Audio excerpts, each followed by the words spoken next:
Yeah. All right. I think we are live. How's everybody doing? Everybody's coming on, hopefully. I know we're competing with the debate. What time is the debate? The debate doesn't start till 9. So, so we are the proper warm up. We're the opening act for the debate. So hopefully you guys are, I know you guys are winding down, but also at the same time, we're here to perk you guys up and get you ready. Ramp it up. Not only for residency, but also get you ramped up for this debate. Hopefully you're hyped for it. Debate. But listen, right now in the chat, I want you guys to put down what specialty you are interested in. If you have an ability to type into the chat, type in what specialty you are interested in. Yeah. And once again, real quick, I'm Dr. Nee. This is Dr. Renee. Hi. I am a trauma surgeon, which means the residency that I did was general surgery first, and then I did an additional year of trauma surgery, critical care as a fellowship, and you can tell them. I did OB, so I'm an OBGYN, and I love delivering babies. I love doing surgery, and that's what I love to do. But my surgery, my OBGYN residency was 4 years, and typically that's what you're going to find if you are interested in OB. So I know some of you are watching on YouTube. I don't know, Anastasia, if we can get the YouTube comments as well. So if we can, great. If we can't, that's all right. And I think this is being recorded. So if you're watching this on the recording, then, make sure you get all the nuggets that you need, but also understand that you can always contact us and ask us more questions about what we're about to present today. And we'll kind of tell you at the end how to contact us. Yeah, we're always available, guys. So at the end, you'll see exactly how to get in contact with us. So, so far we got someone who said they are in general surgery. That's where it's at, Not really. Okay. Well, it's an exclusive group that not many people could be a part of. Yeah, whatever. And if you know, you know. If you love it, you know. Yeah. So the one that nobody wants to do but everybody needs, we got you. That's what the general surgeon said. Oh, okay, great. All right, so listen, let's go ahead and jump into this because we are a little bit past 8 o'clock. And we're going to go ahead and start. So should I just hit down here or? Yeah, no, you're going to. That's why I had this over here. Okay. I was trying to reach it, so. No. So we're going to go here. Okay. All right. All right, so everyone, welcome to our discussion.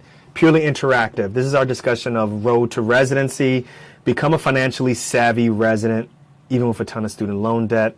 Once again, I'm Dr. Nee. It's Dr. Renee. Dr. Nee Darko, Dr. Renee Darko, so you know what our names are, our full names are. And, we feel really comfortable talking about this discussion because actually we had a ton of student loan debt and all the things that we're going to talk to you about becoming a financially savvy resident, we ain't do, right?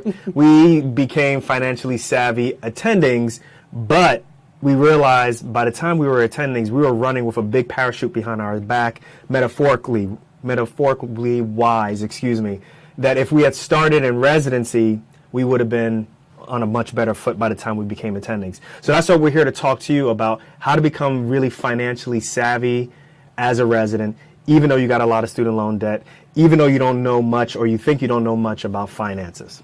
Right. And so remember that this Road to Residency program is a part of a series of programs, a series of presentations put on by Tour for Diversity, Student National Medical Association, as well as the Latino Medical Student Association. So we're very, very happy to be a part of this series.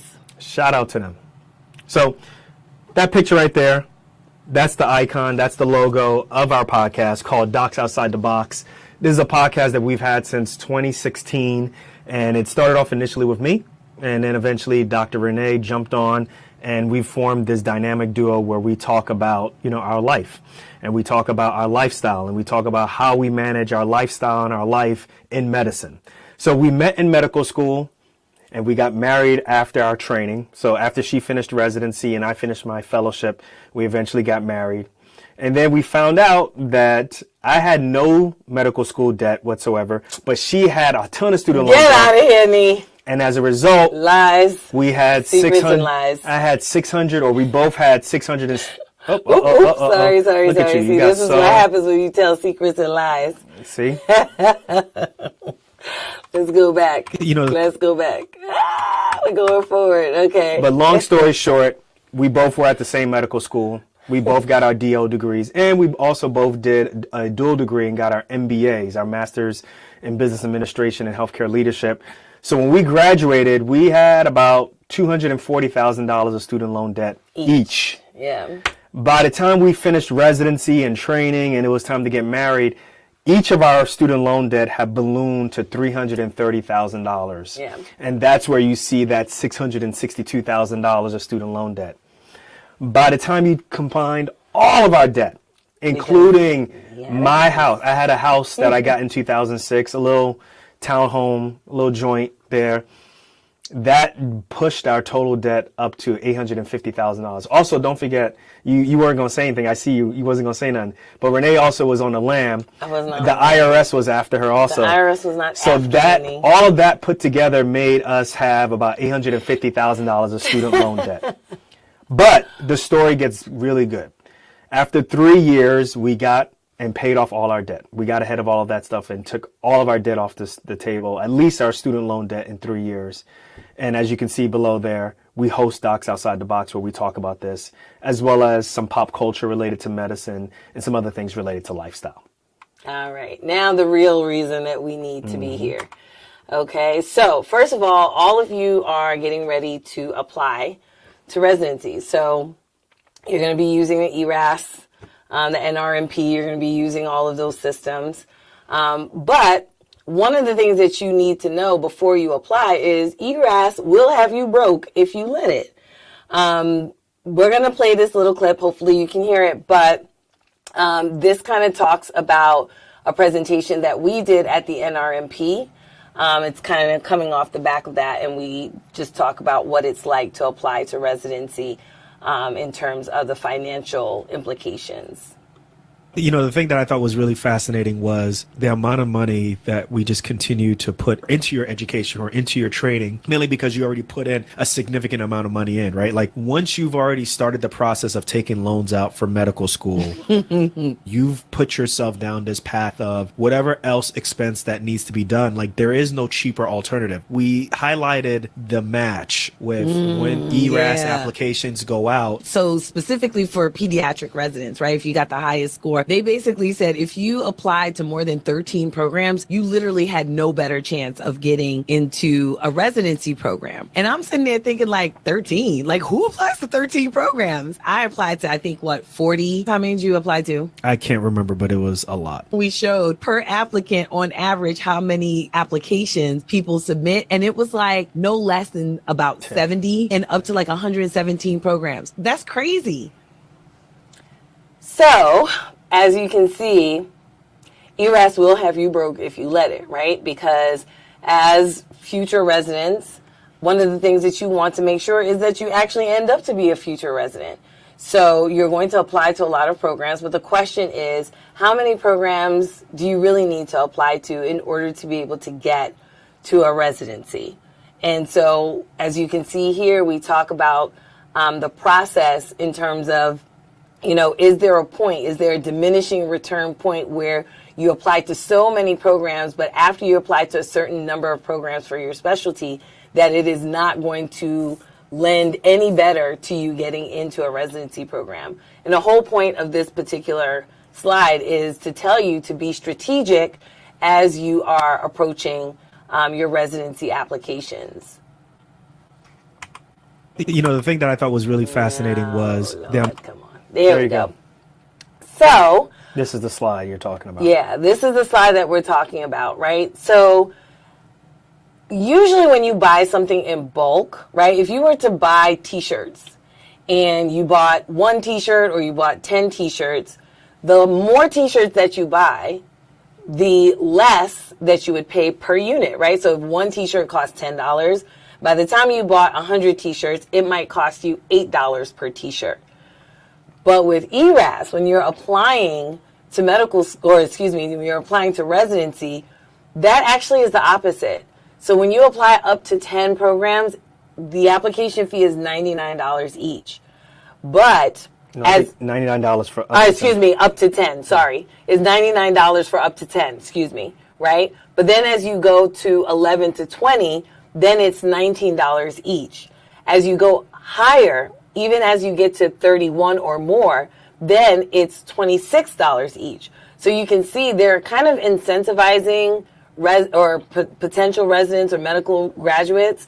They're incentivizing you not applying to as many programs as most people apply to, right? So people tend to apply to a lot of programs because the unit, right, the price per unit goes from $19 each to $26 each the more programs you apply to. So again, this is kind of more of a reason to be strategic when you're applying to programs because this costs money. Yeah. And you can put yourself at a deficit going into residency because you applied, you went to interviews, you took out a lot of debt or additional debt on top of your already medical school debt to try to interview for respective programs. Basically what this is saying and what we found out is that there's really a sweet spot of how many programs you should apply to. Once you go past that number, the more programs that you apply to doesn't really affect the likelihood of you getting into a program. It just increases the amount of debt that you're in. Right. So exactly. Yeah. So just again, make sure that you're being very strategic. You know, don't just throw things at the wall and see what sticks. So, how many of you know how much student loan debt you are going to graduate with? If you know how much student loan debt you're going to graduate with, go ahead and put that number either in the chat or write it down if you're... Do it anonymously. Listen, if you're scared. But trust me, it's to admit it in public. You're not going to be by yourself, right? The majority of people graduating from medical school are going to have some form of student loan debt. And as a matter of fact, is it the next slide that we have? Yes. So these are questions to think about. Yeah. What do you think your salary will be in residency? Because you got to start thinking about that. Yeah, right? So what do you think your salary is going to be in residency? Go ahead and jot that down or put it in the chat or whatever. Just, what you think that's going to be. I think it's a good thing to know that you won't be living on a loan check right. like you were in medical school. In medical school. You'll actually be getting a paycheck. Right. And then the last thing you should be thinking about for this presentation is what is the average attending salary for your specialty. Now, some of you may know this, but some of you may not. I know it's going to be way more than what you were living on as a medical student. As a medical student, and certainly as a resident. Yeah. I actually didn't necessarily know what the average salary was. I didn't know. For my specialty. I just thought they were rich. Honestly. I was like, oh, they're rich. So they're good. I kind of approached it like, well, I'll be able to pay off my student loans. So, financial challenges for residents. You want to take this one? Oh, yeah. So, listen, there's two things that you have to consider, or residents should consider, is how are you going to pay off your student loans? And then the other aspect is, why do you have to pay off your student loans? How do you understand all the different tools? How do you understand interest rates? How does this affect your life? Because I think one thing that a lot of folks don't realize about going into medical school and taking all those student loan debt, taking that large amount of student loan debt, you almost feel like you're like kicking the can down, right? Kicking the can down the street. I'll deal with this student loan debt eventually. Even when you get into residency, I'll deal with this student loan eventually. But eventually that you're going to have to pay the piper, right? So it's really important to understand the implications of what taking all that student loans, what that's going to do to your life. But it doesn't just stop at, student loans. It also implies, well, what are you going to do for savings? What are you going to do for living expenses? Do you need a car? What about retirement? What about investments? So there's two type of things to really think about when you're thinking about going into residency is how am I going to manage it, and do I really understand the knowledge, the implications that are involved with the decisions that I've made? So Isabella, hey Isabella. 300,000 of private school debt. Okay. No. Isabella says that the average resident salary is about maybe around $70K. Okay. Katie says that she has about 300,000. That's about average, actually. It's private school debt. Okay, so is that private, like not government, but private debt? Is that what you mean, Katie? Let us know. Okay, so. Yeah, so when you look at this, you know, is who made the comment about $300,000? That was Katie. So Katie, you're pretty much right on par with most people. Yeah. So we graduated in 2006. We're aging ourselves, and we actually probably we're definitely above the average of our time. Yeah. At our generation. Yeah. Right. So we were at $240,000 of debt. Now this number of average student loan medical debt that you see on this slide of $240,000. That was like in 2020 actually. Right. And they're saying by now, the average person graduating from medical school, so this will be undergrad as well as medical school, is likely $300,000 in debt. So you're right on par. Yeah. So the majority of the people who are graduating from medical school will have this. So I hope you don't feel alone in this. Yeah. So it's something that you shouldn't feel shameful about. She does. She put it in the comment. All right. So assessing your student loan debt is going to be extremely important. And this is something that you may or may not realize. Some of you realize this, some of you may not. So we're going to put it out there. You need to find out who is servicing your loan. And you might have gotten a loan with someone, right? So in our day, it was Sally Mae, who's now Navient. There are other student loan servicers out there. But what you may not realize is that your loans can get sold. Your loans can get sold so that if you started out with Navient or Nelnet, it could actually be sold. So I actually started out with Sally Mae, which now is Navient, but my student loans got sold to Nelnet, right? And I had never heard of them before. And I was like, I don't even know where my loan is at this point. And so I had to track it down.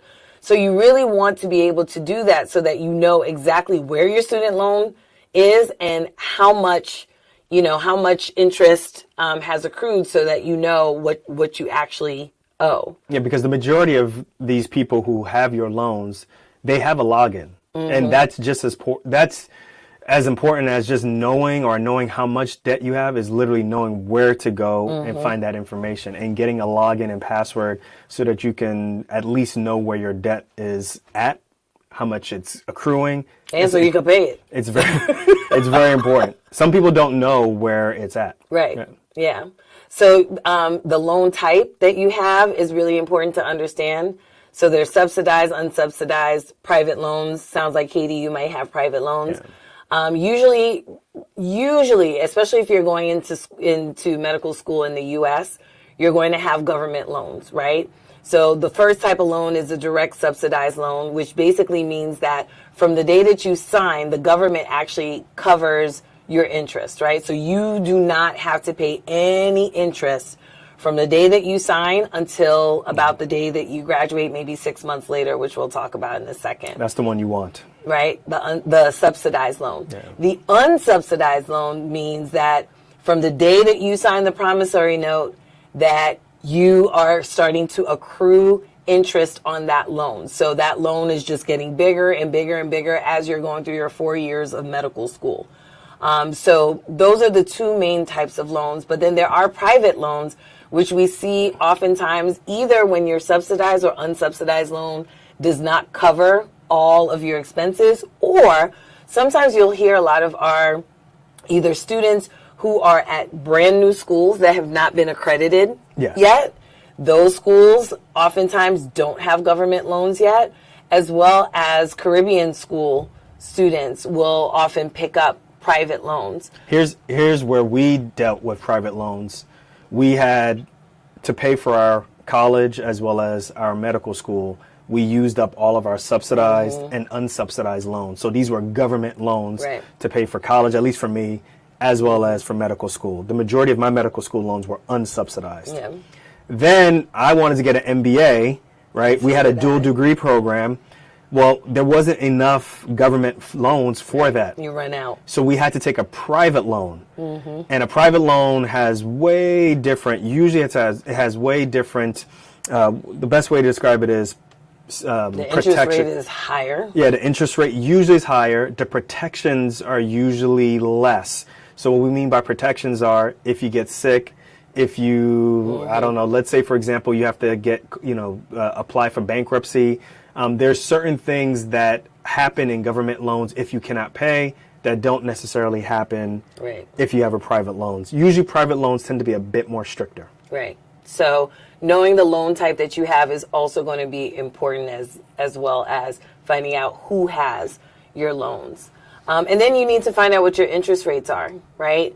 Your interest rate will essentially determine how much more you have to pay based on, or on top of what you borrowed. So let's say you borrowed $100,000, but your interest rate is 8%. Well, you're going to be paying 8% upon 8% upon 8%, what they call compounding interest. And so that's going to be important to know, because if for any reason you have the opportunity to what they call consolidate or refinance your loans to a lower interest rate, you might find that beneficial for you to do in order to lower your student loan payments, right? So understand what your interest rates are, and that'll help you, as well as all the other things we have here in assessing your student loan debt. So when you're in residency and you realizing, hey, I am taking in $300,000 of student loan debt, I'm starting residency, there's going to be some options that you have to consider, right? And the three main options to consider on how to start paying off your student loans are standard repayment, which you'll be paying on a monthly basis. There's income-based repayments, and then there's also loan forgiveness. Now, there's way more detail to all of this stuff, but we're just giving you basically a 60,000 or 30,000 foot view of the different types. So here's a video here that you can see. And then Katie, also, just to clarify, she says, no, she has federal loans from a private medical school. Gotcha. Okay, so then you're good to go. Can I ask how much in terms of debt? It was over $630K. Damn. Then I was like, you know what? All right, here's my debt. Here's all this stuff. I had the interest rates until I had it all mapped out and had a plan. I wanted to be, in the right state of mind before I got home. I was in the car for literally hours and just hashed it out in my car. So by the time I got home, I said, hey, this is my plan. Here's what I'm going to do. And so the first thing I wanted to tackle was what I had left for grad school, which was about $70K. And what point of your residency is this now? This is my last year of residency. So you decide that you want to take out your grad school loans while in residency, while making a resident salary. This was the spring of 2019. So that means that I'm going to graduate in a few months from residency and also starting my fellowship. But my fellowship didn't start until later on that year. And so my goal was to, in 2019, this shit got to go. So as you can see, how many people have that feeling right now? Right. So as you can see, in terms of debt? It was over. So as you can see, Dr. Lucy basically said, these loans have got to go. She was on a standard loan repayment program, right? A standard loan repayment option, where she essentially was able to isolate out which loan was for her graduate school. And so it turned out to be about $70,000. And so she sat down in her car one day after having a complete breakdown at work, sat down in her car and was like, okay, how do I knock out $70,000? She made a plan, did a budget, and came up with, what her monthly payment was going to be. So here we have an example of what it would look like if you had $240,000 worth of student loan debt. Let's say you graduated with $240,000 of student loan debt. First thing you need to know is the loan term. What is your loan term, right? So once you find out what your, where your loans are, and you find out what kind of loan you have, and you find out what your interest rate is, you need to find out the loan term. Usually that's going to be about 10 years, okay, 10 years. And so the loan repayment, or the loan servicer, is essentially going to send you a bill for whatever that monthly payment is based on a 10-year term. So in this example, for $240,000, a loan term of 10 years, and let's say it's an interest rate of 8%, your monthly payment is going to be $2,911.86. So $2,911 and 8.6. Now, my question to you guys is, how many of you are either shocked by this or not shocked by this? Is this shocking or not shocking?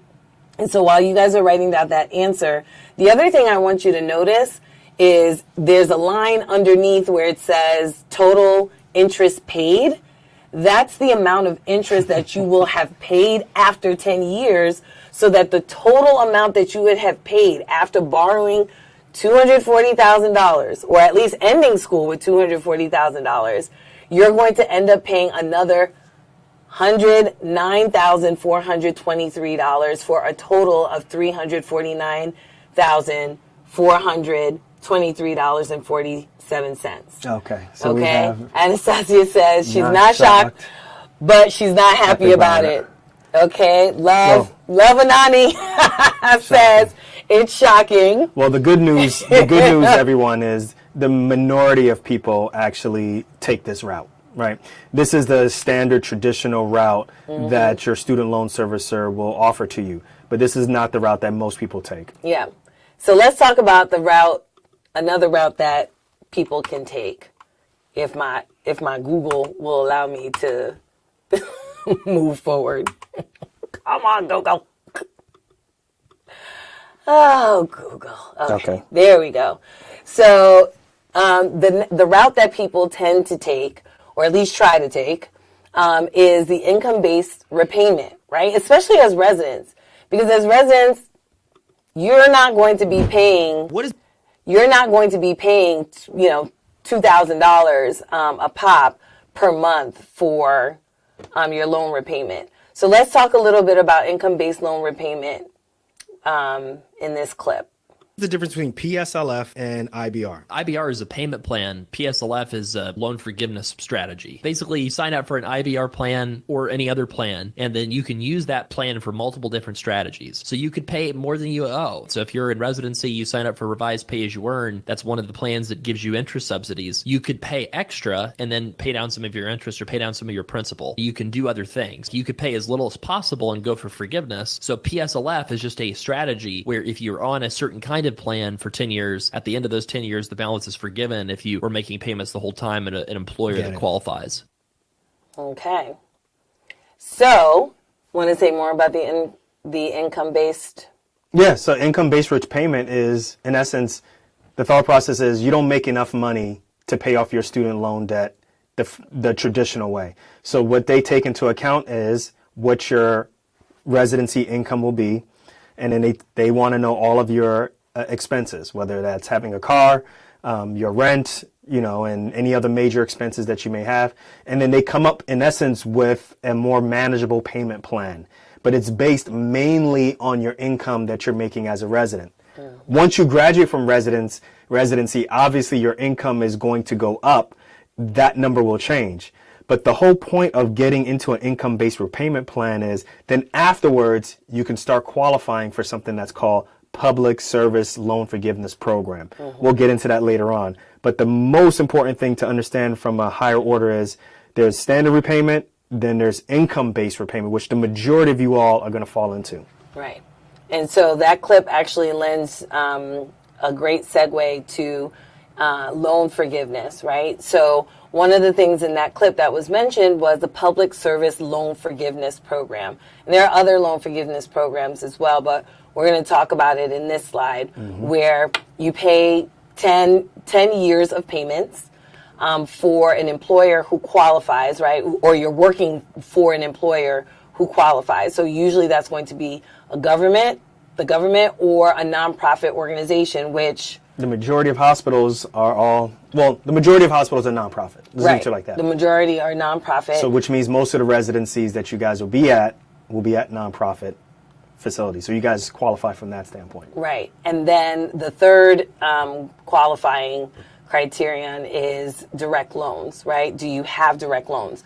So if you have private loans, that might not necessarily qualify for forgiveness, but if you have those subsidized, unsubsidized federal loans that we talked about before, if you meet all three criteria, you just might be eligible for public service loan forgiveness, where after 10 years, they wipe out anything that you have left. Many of you have also heard about the National Health Service Corps, right? So, and I believe they have a program now that starts, I think, the last year of residency. That one I don't know about. Yeah, so that, I think that's kind of a new one, but that also will help with loan repayment. And then if if you can get your hands on a state-based program, or if you're in the military, these are other options for loan repayment. So I think we've kind of covered what to do with your loans, except for one other thing. Yeah. And that is the most suboptimal loan repayment options that there are out there. So these are the things that if you have to do it, you do it. But if you don't have to do it, don't do this. Yeah, this is for if you fall on rough times. Yeah. Maybe if you possibly get kicked out of residency, or possibly something else occurs, whatever it may be. You get whatever it is that you can't pay your student loans at all, for the most part. These are some options that we believe are suboptimal, but just so you know, these are things that you can take out. And just so y'all know, hint, hint, this is what we did. Yeah. This is how we went from $240,000 each to $330,000. Is we were focused on some of these types of suboptimal loan repayment options. We didn't know about the other types of options. So. Right. So deferment is going to be, you call your loan servicer and you say, I'd like to defer my loans. Right. And if you meet certain criteria, they will tell you, okay. And depending, again, on the type of direct loans that you have, and this may not be available for private loans, but for the direct loans, depending on the type of direct loans that you have, the interest will not necessarily accrue. Okay. So the principal amount will just sit, and there'll be no interest that accrues if you have a certain type of direct loans. Whereas forbearance, the interest is going to accrue on all types of direct loans. So if you call your servicer and you say, I'd like to forbear my loans, then the interest is going to accrue on those types of loans.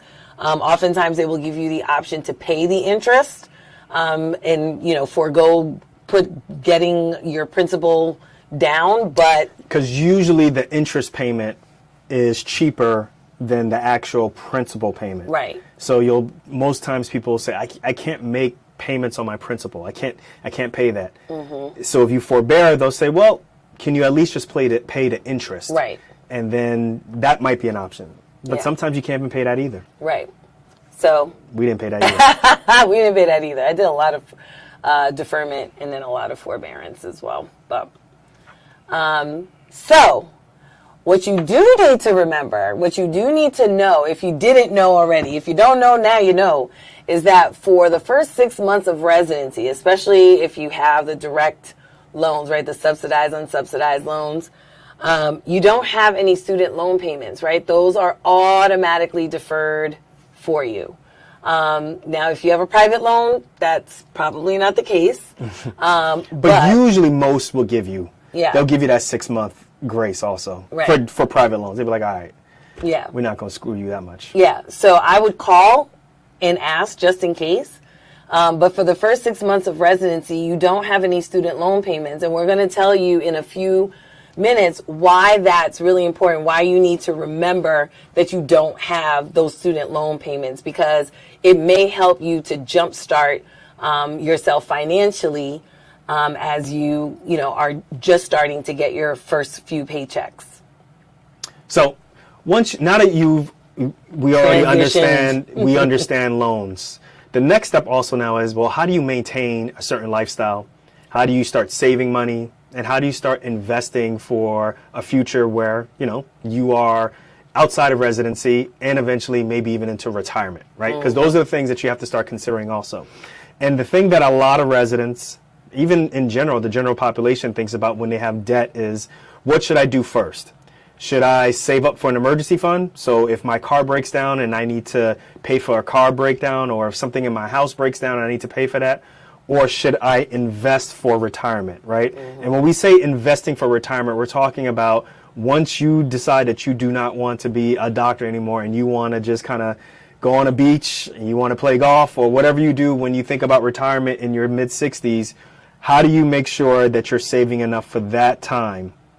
What do you save up for? What do you prioritize first? Mm-hmm. And it's a tough thing. So right here we have saving up for an emergency fund, which usually is about 3 to 6 months of expenses, or should you start investing for retirement from your income, either in something that you may have heard already, which is called the 403B, or a 457 or a 401k. Okay. Usually stuff that you see on the right-hand side, the investing for retirement, that's something that you're going to see at your human resources department. Okay. And we recommend, if you're deciding to start investing for retirement, that you start at maybe about 5% of your income, your take-home income, or excuse me, whatever your total income, excuse me, thank you for clarifying. Whatever your income is total, deferring about 5% of that to go towards your investing for retirement. And then as you go through your training, as you get to year 2, year 3, year 4, if you're in surgery, year 5, if you're in cardiothoracic surgery, year 7, 8. If you're in neurosurgery, Right. year 32. Hey, yo, it'd be like that, right? Word. If you're watching, you know, right? So what we're saying is each year you're adding more and more money into that retirement account. But let's talk about, like, how do you determine which one to go into first? Yeah. So let's start with the emergency fund, right? So an emergency fund is, like Nee said, you're going to be saving essentially for living expenses, right? So 3 to 6 months of your living expenses. So your housing, your utilities, food, car note, insurance.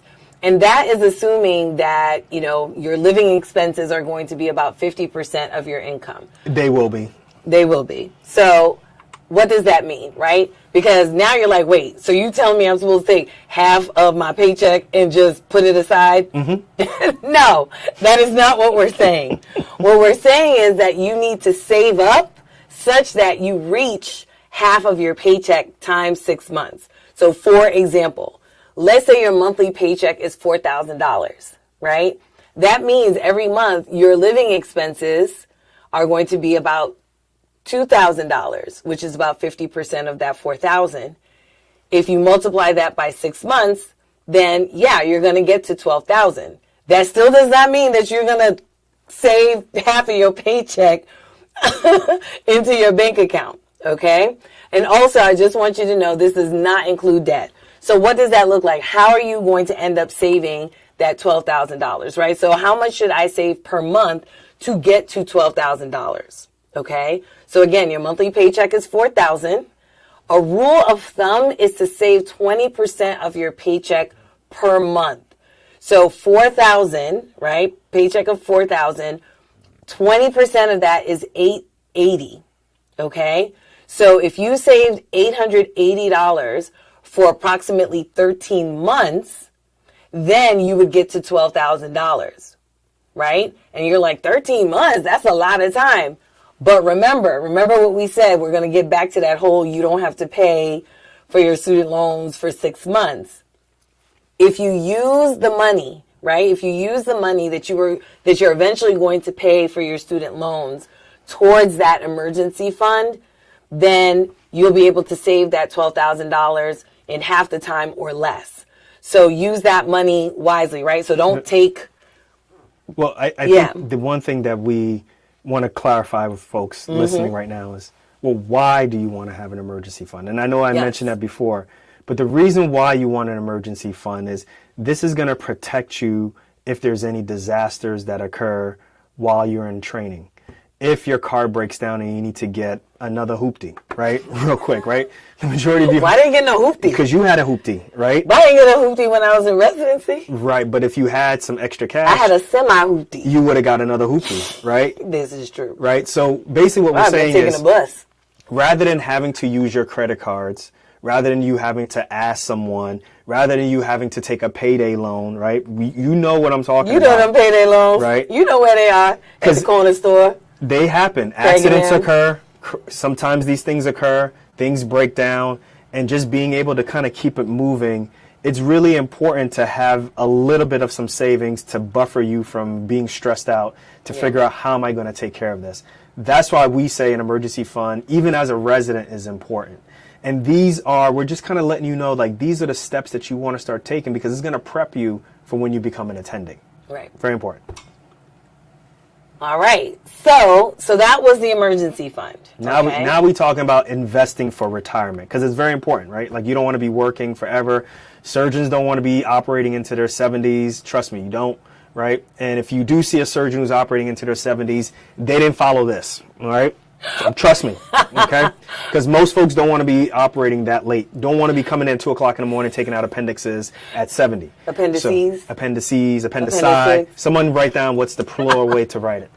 Right. But the most important thing, to consider about retirement is twofold of a benefit. One, you're saving for retirement, right? We're talking about money that you can get 65 and older. But it also, right now, if you start investing, it decreases your taxes, right? As a medical student, you ain't got to worry about that, right? Because you're living off loans. You ain't got to worry about taxes. But once you start getting an income, you want to try to decrease the amount of money that's going to Uncle Sam. You want to start keeping legally, right? So you want to try to start saving, deferring, doing all the things that the IRS wants you to do. And if you follow those behaviors, they'll decrease what your tax bill is on a yearly basis. Right. And one of the biggest ways to do that is to start investing for retirement. Now, the majority of you are going to be at educational institutions or teaching or institutions of higher education. So you're going to have something that's called a 403B, right? Some of you who are at, other institutions may see a 401k.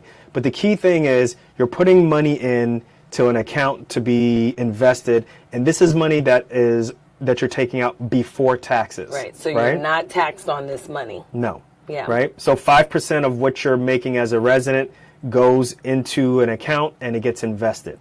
And just like how your student loans grew exponentially, right, with compound interest, we're hoping also that this account is going to grow exponentially with compound interest also. And depending on what school you go to, the majority of institutions will also match that account also. So if you put in 5%, some of them, I'm just going to use easy math majors, say, hey, we're going to give you another 5%, which means that you're actually putting in 10% on a monthly basis. Right. So these are things that you just don't want to miss out on because it's a great way to save for retirement and also it's a great way to lower your taxes.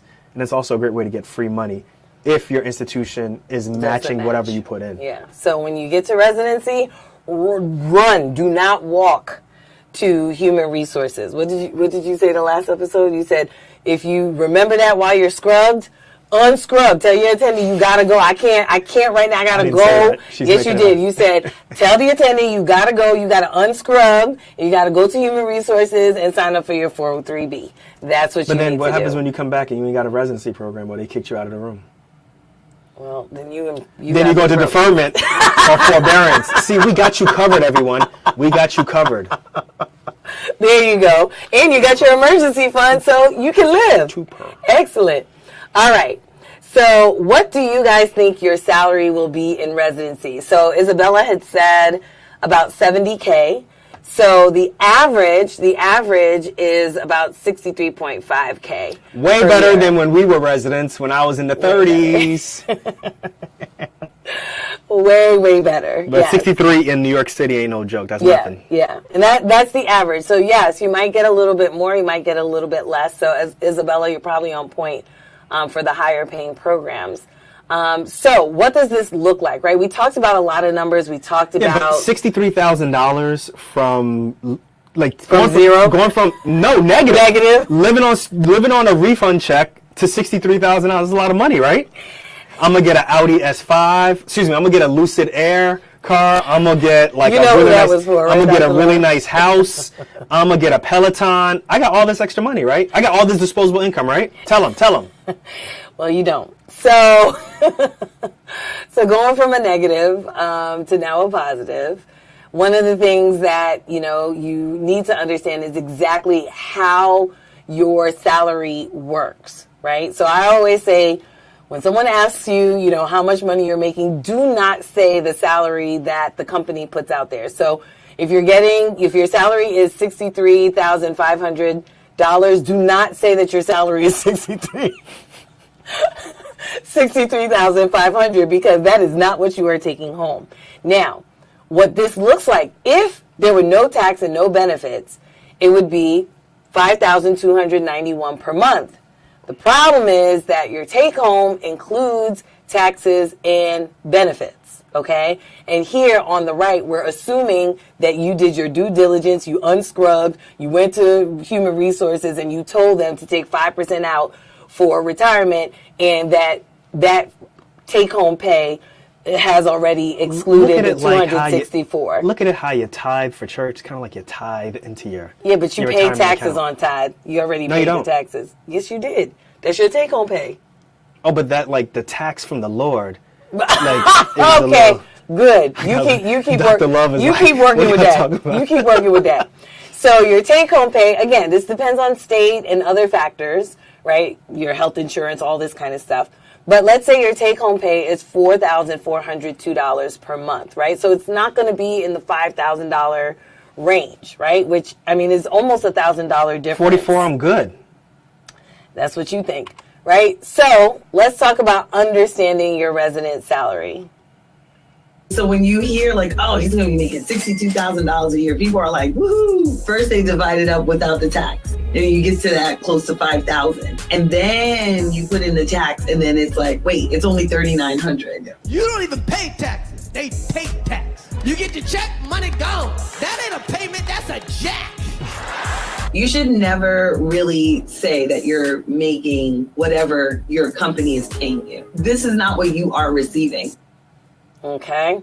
So just that take home point of, yeah, this is not what you're getting. So if you were to be getting, and actually this should not say $65,000, this should say $63,500 salary. Your income, your take home would be about $4,402 per month. Again, depends on state tax, and we're assuming that you already got your retirement taken out, right? Your retirement investment taken out. But when you look at your expenses and your savings, right? So we're going to put those two kind of in the same bucket, and you'll see why in a second.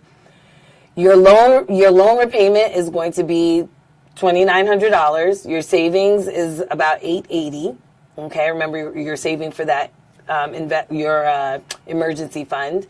Your expenses, right? Your living expenses, which we said were about probably half of your take home, is going to be half of that 44, so that's going to be $2,200. So the total savings and expenses is almost $6,000. Now, if you look at your income, you ain't making $6,000. You making $4,400. So what are you going to do with this? And that's where you go back to what we talked about with income-based loan repayment, right? Yeah. That loan repayment. So you clarified that $2,911 is the standard. Is the payment. standard Perfect. payment. That was the payment that I showed you guys on that other slide, right? Where I showed you that the standard payment, let's say if you had $240,000, right? So this is just an example. If you had $240,000 worth of student loan debt, your loan payment would be $2,900, right? So that loan payment can be decreased. That loan payment can be decreased. And obviously you could always decrease your savings and decrease your expenses so that you get closer to the $4,400. But y'all see how like 63K still ain't goes that much fast. That goes really fast, y'all. Yeah, it goes really fast. So you're wondering, and this is, kind of, again, we're the prep for the debate. We're neither endorsing, this is neither an endorsement of... Because this is an SNMA program, we cannot say that we are endorsing any candidates. But we are prepping you for the debate. So, vote, go out and vote It's not going to when be a the time debate. comes. This is an SNMA program. So go out and vote for whatever candidate you deem most appropriate. But here we have someone who is looking like very confused as to how am I going to pay loans, save, invest, and live, right? How are you going to do that? Well, you need a plan and a budget. The B word. Right? You need a plan and a budget. And so we're going to be wrapping this up very quickly, but that's going to be important. You need to do the math. So just in the same way that we did the math and all of these slides for you, that's going to be important. If you're doing mental math, I'm telling you, you're going to add a zero where you don't have one. That used to be me. You're going to take away a zero where you don't have one, and you're going to be completely up a creek because you're not going to have enough money to do the things that you actually need to do or the things that you want to do. All right, real quick. So mental math is this. You get, $4,000 a month. You divide that by 2 because you get paid twice a month. right? So you bring home $2,200 every 2 weeks. So what I would do is I would just try to pay for as much as I could and hope that I didn't overdraft, and then hope that I get paid within the next pay cycle so that I can get my money, because I didn't budget. I was just like, all right, like I'm going to be spending money, and I just hope somehow we get to the end of the next pay cycle. Yeah. That's mental math. Yeah. And that's painful. Don't do that. Yeah. So we like to do something called zero-based budgeting. Zero-based budgeting, you tell every single dollar where to go so that you have $0 floating out there without you Choose all these knowing things that where I'm not that money speaking. is going to go. Unassigned. We did the every dollar system with my sister. We outlined her income, outlined her expenses, but we also outlined how much she was going to save. Let's say she started out with $1,000. It came up to $0. Every dollar was assigned. And when she saw the zero, she's like, I don't have any money left. No, you do have money left, but it was assigned to savings. That's what we mean by zero-based budgeting. It's like cleaning up your room and realizing that everything is in every drawer. There's not one article that's outside. That's a really good analogy. You must be picking up from me. Let you it know, breathe. I love analogies. Let it breathe. Don't nobody want to. Zero-based So budgeting. You tell talking every. in this one. Okay, so remember when I said that we were putting expenses and savings kind of in the same pot of money? You keep going. Right? So this is an example of a budget, right? Your budget may or may not look like this, but you know, this is an example of how you can list your expenses. But if you see on the extreme right, you see emergency savings, right? So that would count towards telling your money where to go. You're telling your money, go into my savings bank account, right? So that you don't end up spending that money on tacos, on, you know, the club or whatever. Are you really going to a club in residency? You might go to a club or two on residency. Were you? Yes. Oh, we're going to have to talk after this. It already happened already. Okay. We still going to talk about I'm it. already happy. It already happened. Okay. Right. You didn't complain when this went into the budget, right? But moving on. That's the point, right? And you notice also there's something called fun money. So if you did want to go to the club, you do have fun money in your budget to be able to do that. Now, your budget may look a lot different than this one. Whatever your budget is going to look like, just make sure that the top number where it says your monthly income, basically your take-home pay, equals the total budgeted amount. And that means that, yes, you have budgeted every single dollar for that particular month. And you want to do that because you don't want money floating around. You work way too hard. Isabella says that Miami life. Yeah, just so you know, life. just so you know, Isabella, math doesn't math in Miami. Just know math doesn't exist in Miami. There's no math in Miami. There's no math in Miami. It just make it happen. Right. So just make You know sure what I that mean. the top number equals the bottom number. You work too hard for you not to know where your money is going. Okay. So what is the average attending salary for your specialty? And Nee kind of alluded to the reason that this is important. Look at this. Overall, $339,000. That's how much doctors in general. What year was this came out? This is 2022. This is in general. If you mix and put everybody together, about $339,000 on average is what an attending is going to make. PCPs, that number is going to drop just a little bit, but that's the average. Just so you know, PCPs make bank, just so y'all know. But $260,000 is the average that they say they make on the books. And then specialists, On the books. I'm telling you, PCPs, they run game. Specialists, we're talking about the surgeons, the neurosurgeons, anybody who you would consider Cardiothoracic. ophthalmologists. I don't even think cardiothoracics make that much anymore. Really? But we're talking on average about $368,000. So this is just to let you know what you should be expecting to be making as an attending, right? And we're hoping that by the time you become an attending, managing your money, what to do with your money. Remember, we talked about the two ways in which you can handle finances. There's management, and then there's also the implications. Now that you know how much you're going to be making, hopefully as an attending, you've already started practicing that as a resident. And when would you like to start taking chances with your money? When there's little money involved or when there's a lot of money involved, right? And when I say taking chances, when it's time to start investing, when it's time to start making some really big decisions, when you have $63,000, the stakes are lower than when you're making $368,000. So why don't you go into $368,000 investing knowing that you made all the mistakes while in residency? Right. I mean, it's just like approaching your money like you're approaching residency, right? So you are going to residency to learn. Right? You're going to make all your mistakes. You're going to make the clinical decisions that don't make any sense. You're going to cut suture too long. You're going to cut suture too short, right? You're going to do all the things that, essentially a new learner, right, is going to do. You're going to make those mistakes. You have to do the same thing with your money, because when you graduate as an attending, that's not the time to figure out whether or not you cut the suture too long or you cut the suture too short. That's not the time to, try to figure out, what the differential diagnoses is for, this particular rash, right? These are things that you should have already been doing as a resident. Moving over a little bit. And so now as an attending, as Nee said, when the stakes are higher, you want to already hit the ground running and know exactly what you want to do with your money.